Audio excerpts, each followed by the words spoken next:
old cars.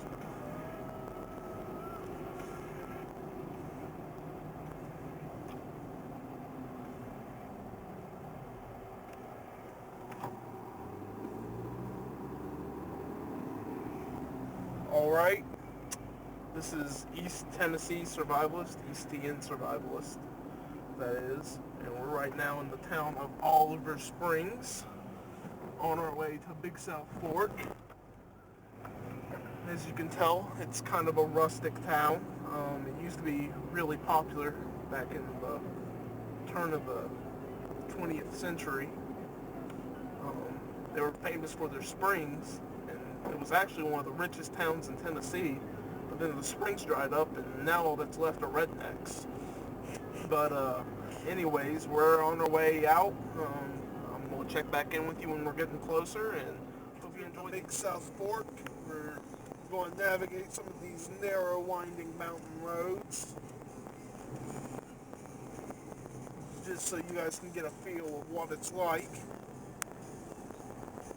We're descending into the main river valley, so there's going to be a lot of hairpins and switchback turns.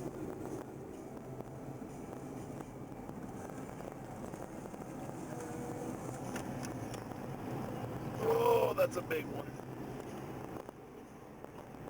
Look at this overhang. You can see that A little bit. camera.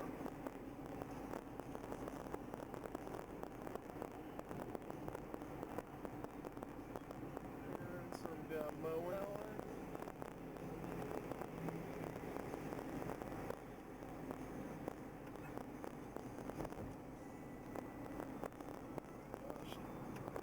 When I was a lot younger, we used to come camping out here.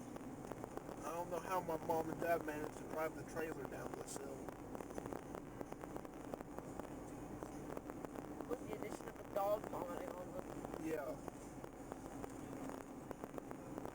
Right.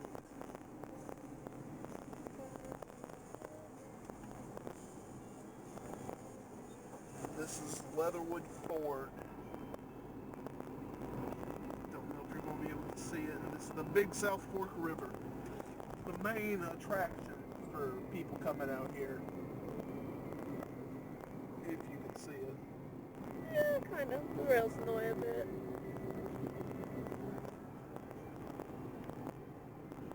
Well, I'll check back in with you after we check in up at the visitor center and get our backcountry permit passed so we can do some camping. Alright, so right now, I'm on Twin Arches Trailhead. It's a loop.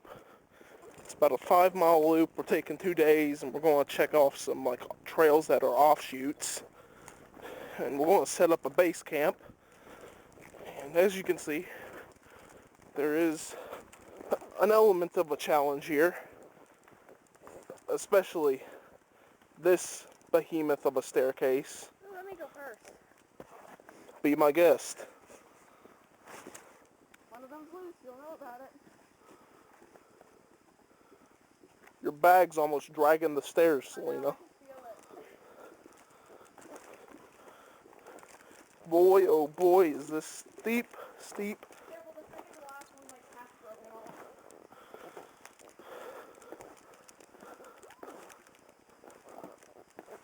Taking it nice and easy.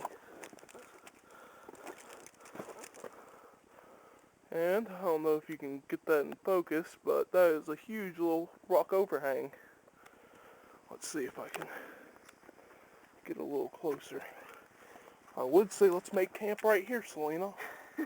That would be nice. No, there's no trees. Pretty little orb web. It's tiny. I don't know if my camera could pick that up. Alright. Continuing our descent.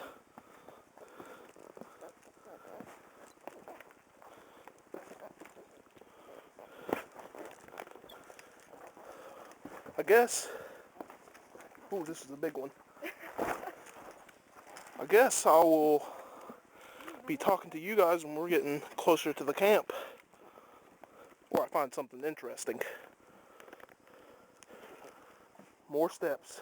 Alright guys, here we are At our first destination, doesn't look like much of anything, does it?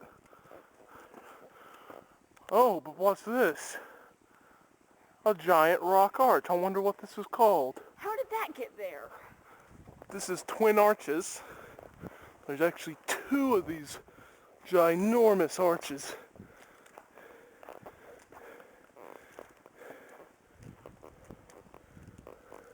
They are huge. They take up the whole camera screen.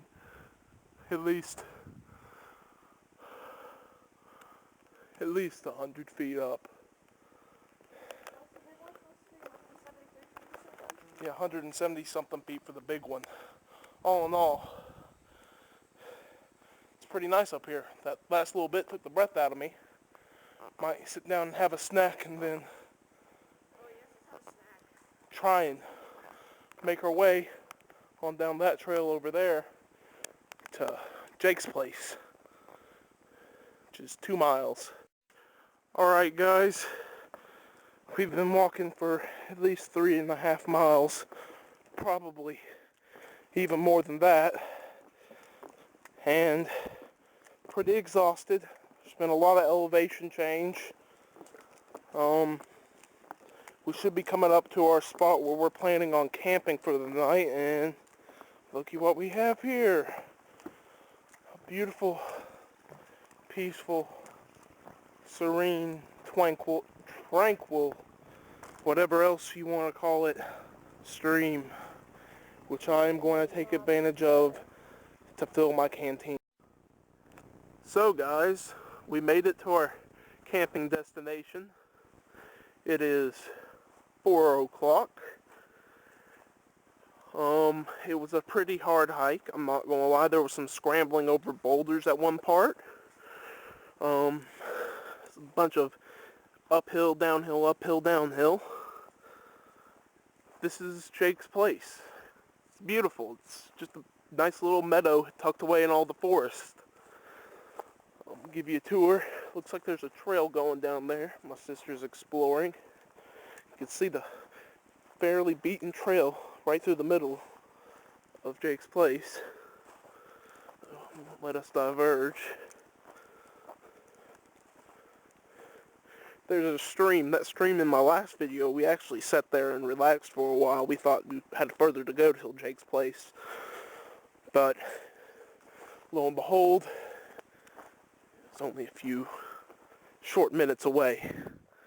Me and my sister are doing hammock camping tonight. So we gotta pick our trees. There's our packs. I think my sister's gonna do this tree, which looks like it doesn't have any deadfalls on it. And that tree, which doesn't look like it has any either. Oh, but sorry, I digress. Trying to pull a limb off the tree. Got a nice little bench over here and well-built fire pit with even some leftover firewood. Sorry, followed the butterfly there for a second.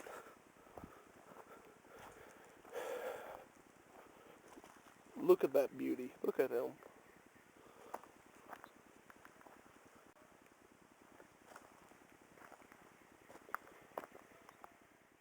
Look what we just found. I was walking by and I was like, oh, look at that. Oh, he's a jittery little fellow. Pretty.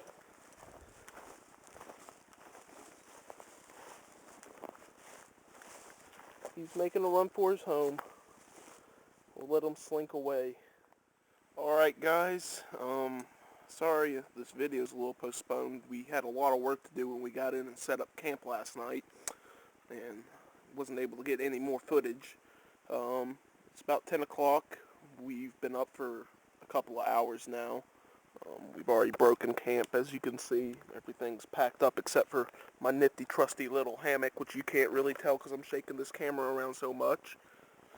But, turns out we're not going to hike the Charit Creek. My sister actually hurt herself fairly bad last night cutting up firewood, and was it firewood or was it stakes? It was firewood or stakes, one or the other. and she gashed her finger open down to the bone. So what we're probably going to do is just backtrack our way out, because we know it better than trying to press forward onto Cherritt Creek, because we don't know how rough the terrain's going to be. But it's going to be a long walk ahead of us, and I guess thanks for tuning in for all this crap. I'm going to post this and see if you guys like it.